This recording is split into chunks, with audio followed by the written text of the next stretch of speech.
Welcome to the 100X Life Podcast, where we activate people who desire to live the words of Jesus and experience the abundant life he promises.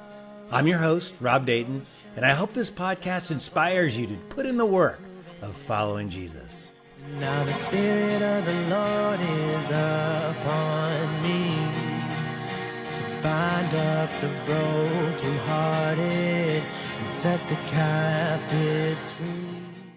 Hey, 100X Lifers, welcome back to the podcast. We are on mindset number 9. God is working all things together for my good. These mindsets are so powerful. They can transform every aspect of your life, and you can truly live the abundant life. Let me ask you a question. Do you love to be frustrated? Is that something you just can't wait to experience more of? Well, here's the newsflash, is you can't change your circumstances, but even in the bad circumstances, you can change how you view them. Last week, I was flying from Dallas to Newport Beach to have dinner with a bunch of TMP guys in the Newport class. I was so excited about it. So I had a flight that was very generous and allowed me the time. So we boarded the plane a little late, and then we sat on the plane for 2 hours. And then the captain said, okay, we're going to get off the plane. We're going to get everyone off the plane. And as soon as the last person was out, they started to reboard the plane. So then we reboarded the plane, and then we sat for another hour at the gate.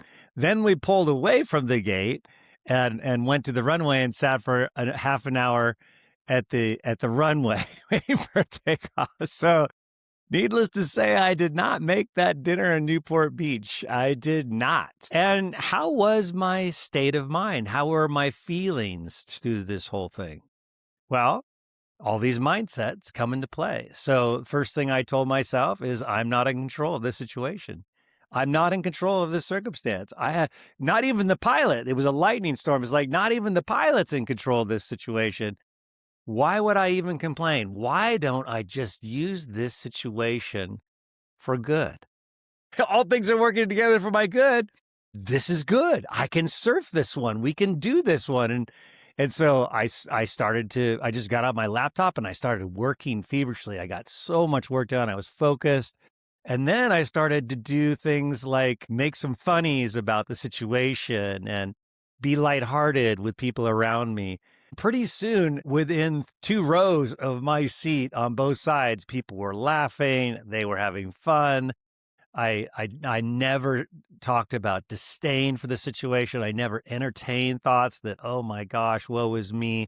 No, I just said, this is going to be fun. This is going to be good. I can't control it. I'm just going to do it. And I left Dallas when the plane finally took off with a lot of peace, with a lot of joy. Who does not want that? So guys, take these mindsets really seriously because Jesus is proposing the abundant life regardless of the circumstances.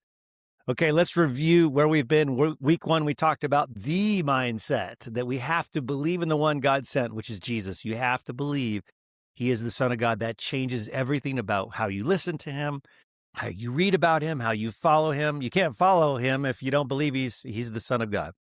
Week 2, we talked about the mindset of living as one following Jesus. So the thought that Jesus is taking somewhere, I could tell you on that trip from Dallas when the plane got delayed, I was thinking, well, what are we doing here, Jesus? And initially it was work for me to get done and was very gratified. And then it was really lightening and bringing joy to the people around me.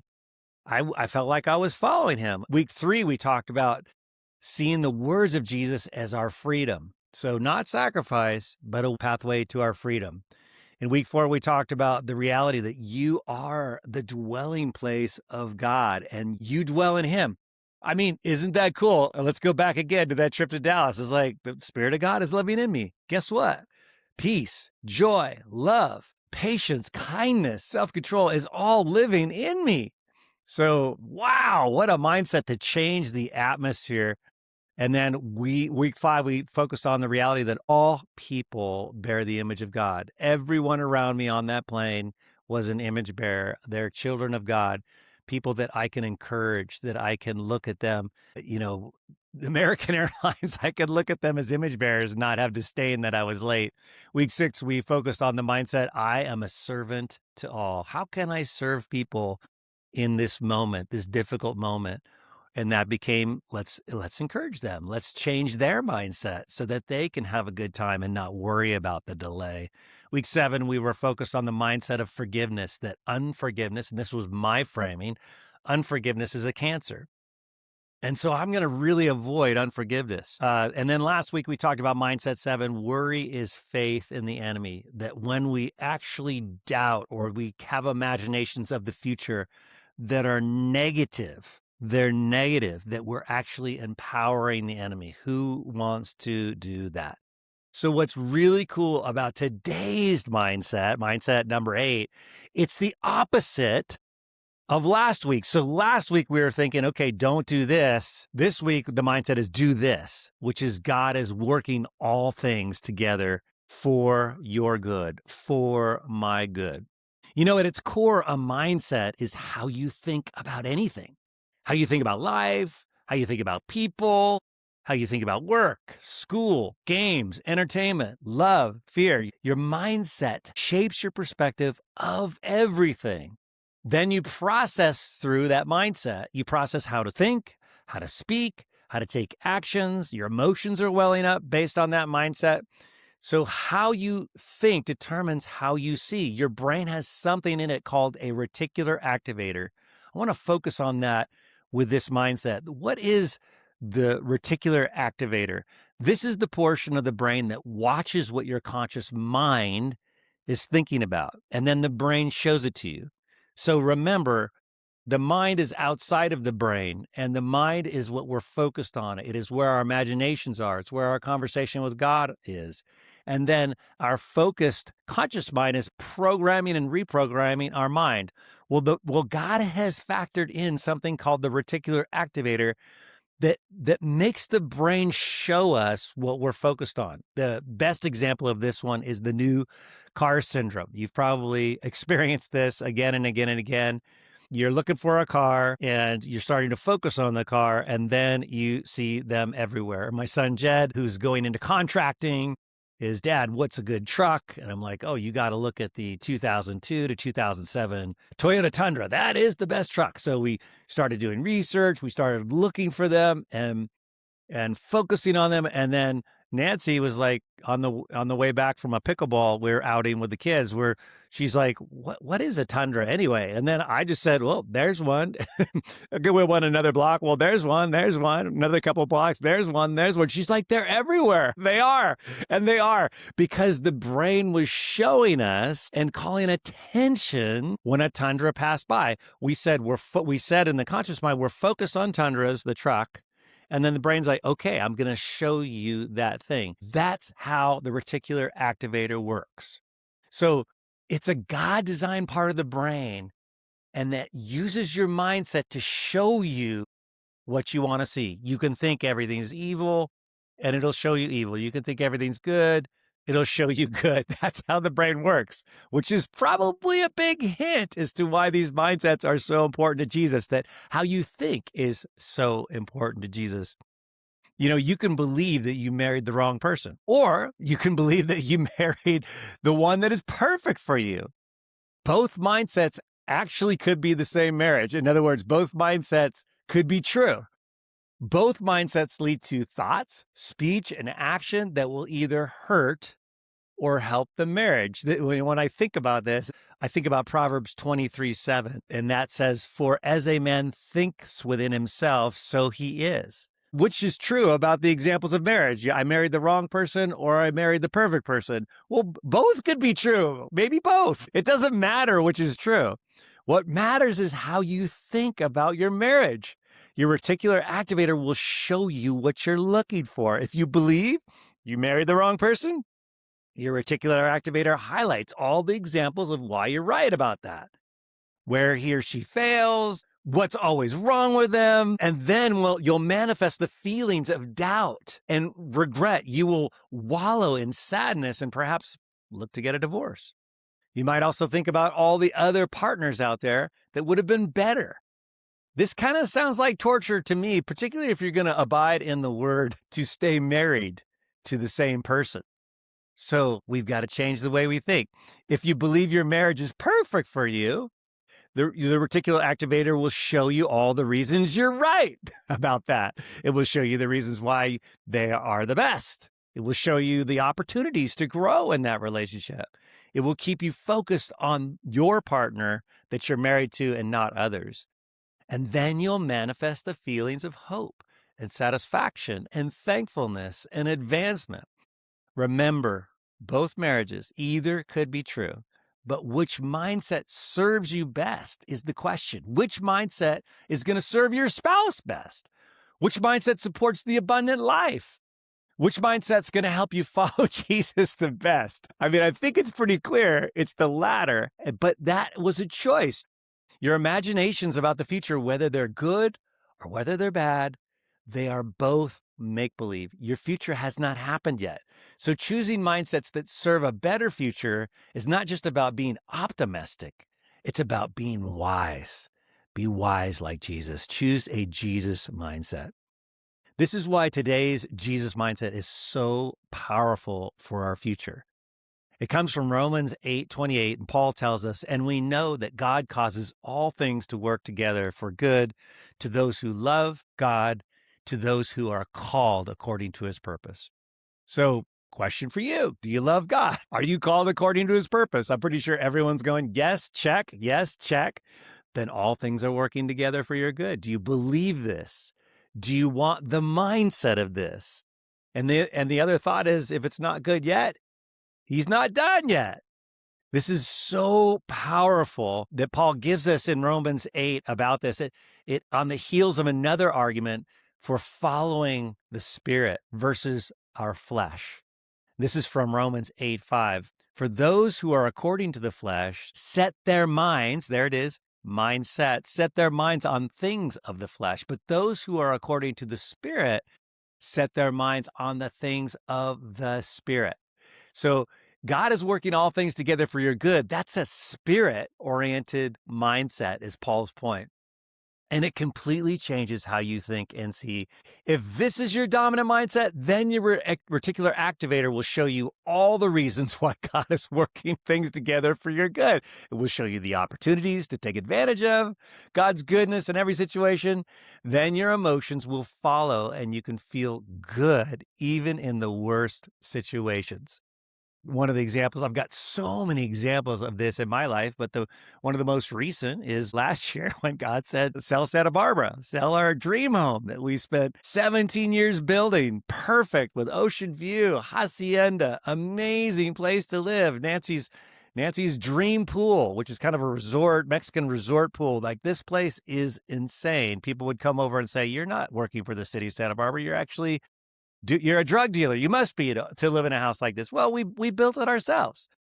And then I felt like God really said, like, you need to sell this. The reason is my heart was too attached to it. And it was actually holding me back from an eternal mindset, which is next week's mindset. So I talked to Nancy. Nancy was all in. We went to work. We sold it. It was very difficult to sell because my heart did not want to do it. And now, looking back, now that we're in Bend, and all the things God has done this year through that, what was obedience, man, a difficult situation, God has worked all things together for our good. We are so happy, so at peace. We have a heavenly mindset that we would have never had we not been obedient and taken that thing, that house, which had became something rooted on earth that had come rooted in our hearts. So we benefited huge. Yes, it was a difficult circumstance. I complained the whole way. I was like, I resisted the whole entire way. And the thing is that Jesus is the ultimate picture of wisdom. He lives with an eternal kingdom mindset always, where love wins and death does not prevail. He had to carry this mindset based on the word Father God spoke over him, which is, you are my son in whom I'm well pleased. Can you imagine that? As a human being told that you are a son from heaven, because he was all man. He was God, of course, because he came from God and he was truly the son, but he had to think like a man first. Jesus had a man brain that tried to work against him. I'm sure his flesh, just like anyone else, he had to endure trials, tribulations, doubts, and he had to cultivate this mindset that he was the Son of God. He had to likely rewire his brain to align with the mindset that he was, in fact, the Son of God. So, like Jesus, you can make the circumstances you experience an opportunity for advancement. But without the right mindset, you will not see it. Your reticular activator will not show you. So, how do you hardwire God is working all things together for my good into your brain? Well, as with any mindset, this needs to be your mind's focus. So, your reticular activator will not show you the goodness until this mindset becomes your dominant focus. How do I make it my dominant focus? And this is much repeat. These are ways that we put mindsets into practice. First thing is we meditate on the mindset.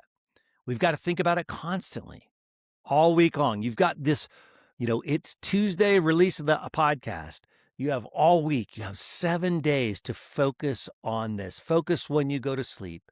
Focus on it when you're waking up. Focus on it throughout the day and practice thankfulness to God that He has given you this truth, that He is causing all things to work together for your good.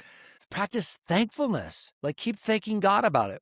Cultivate awe in God that He's been so good to make this truth. Journal about this. His way of life is making all things together for good. Just journal about that. That's great. Stand in awe of the goodness of God in your life and then speak actively. So actively speak with others about how God is working all things together for good. What I might say to Nancy is, can you believe this? God has worked this situation in Santa Barbara for our good. Oh my gosh, Nancy, aren't we so blessed? We are so blessed. And at first, this might look like spin. I got to be frank with you. It might look like spin. In other words, you're speaking actively to others about a thing and saying, well, God's just working all things together for good. You might not have the brain emotions and feelings that go with it. And it might feel like you're speaking an untruth. You're spinning the truth. And that's okay. Remember, you must first be conscientiously focused on the mindset before your brain can be reprogrammed to automatically and naturally and consistently think this way. If you're skeptic about this strategy, think about your past. Take one bad thing that happened to you in the distant past and ask yourself, how did God benefit you with that bad thing?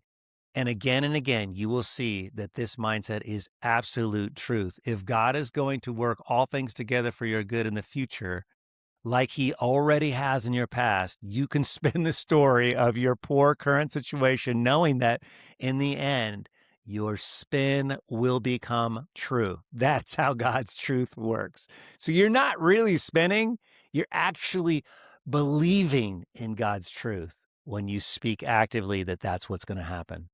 One key element of this mindset is that when you believe it fully, you can start to think God is allowing bad things to actually happen for your growth. Okay, we want to avoid this. This is not the case. God is not allowing bad things to happen to you. God is allowing love to exist. That's what He allowed, love to exist. And for love to exist, we must have the choice not to love. This is how the world got into its fallen state. Our bad choices are likely the reasons for a bad situation. It's not God attributed. You can attribute it to the enemy. I would most likely just say my bad choice or someone else's bad choice, because the enemy has no authority according to Jesus. When He rises from the dead, He says, all authority on heaven's been given to me, which means the enemy has none. So I wouldn't even celebrate the enemy. I would just say, hey, some bad choices went into this, my bad choices, probably someone else's bad choices. And that's why this bad situation. And then God is going to work all things together for my good in this situation. Okay, I hope that's helpful to you. Here's a journal prompt for today's mindset. Papa God, show me a negative situation from my past in which you worked it out for my good. Wow, that's going to be a good time in your journal. You could actually start listing these and go through as many of the worst circumstances. They have to be pretty far in the past for you to see the completeness. Like the worse the circumstance, usually the further in the past you need to see it in order for you to see the good that God created. but journal from Papa God in the first person. And then next, do a focused, thankful prayer. Okay, you're gonna be focused, thankful prayer, remembering all the things that God worked all things together for good. You're gonna be practice thankfulness. So, just get in your journal and just let thankfulness flow. Open up the spigot of thankfulness. It takes some time sometimes. You're thinking about your past, you're thinking about these bad circumstances. Open up the spigot and flow of thankfulness that God worked all things together in your past, and then meditate on him doing it again. Remember, your focus on this mindset will trigger your reticular activator. Every time it shows you that God is in fact working all things together for good, take advantage of it. Praise God. Celebrate the truth. Say, oh my gosh, I can't believe, God, you've made it so good for me that you actually have given the power and authority from the heavenlies that all things are going to work together for my good always. I hope that you can embrace this mindset and believe it. I'm so excited. I ask that God would bless you in it, that Holy Spirit would give you supernatural power to believe it and to exercise it. It takes a lot of exercise to work these mindsets into our brains, to rewire our brains. Give it time. At first, it will seem like it's not happening, and then all of a sudden, you'll be months from now and you'll go, wow, I'm actually living this mindset almost automatically. That's how God has designed the mind and the brain to work together. Love you guys. Have a great week focusing on this mindset, and we will see you next week. If you believe in the 100X Life movement, please follow and invite a friend by sharing this podcast. The 100X Life movement can also be found on Instagram and Facebook, and also at 100xlife.com. The 100X Life podcast was produced by Jenna D of Jenna D Services with music by Ryan Ellis.